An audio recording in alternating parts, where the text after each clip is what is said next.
He's been the face of the Union of BC Indian Chiefs since 1998 and can often be spotted at local rallies, speaking passionately about First Nations rights and preserving BC's natural resources.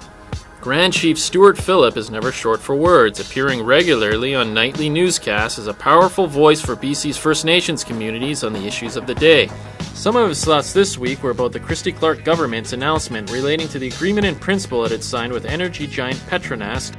What was your sense of, that announcement and, the space she gave First Nations within that as well? Well, I don't think there's much doubt that it was a grandiose photo op.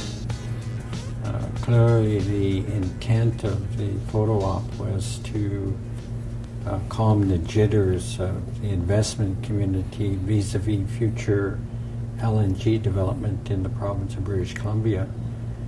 I believe it's a well-established fact that the prospects of multi-billion-dollar LNG industry flourishing in British Columbia is sunsetting very, very quickly.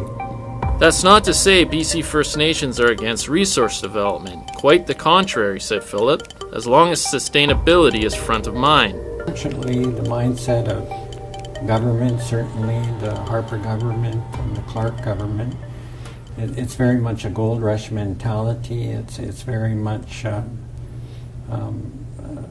very little, if any, consideration for the environment, for the water, and for wild salmon and all marine life that our First Nations communities have depended on for countless generations. So it's an approach that is not sustainable, and I think British Columbians are demanding a more responsible and sustainable approach to resource development.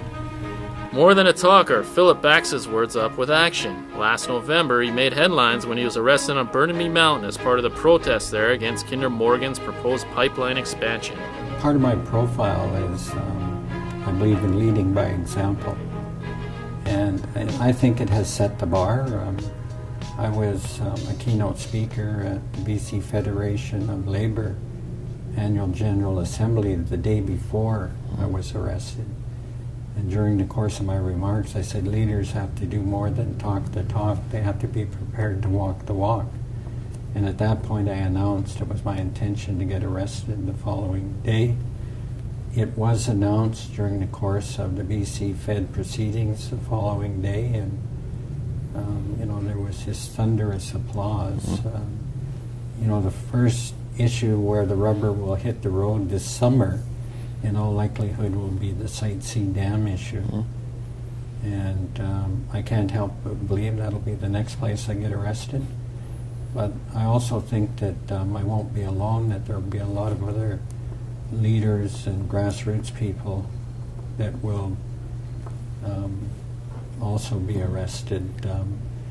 We're talking about the complete destruction of their homes and their land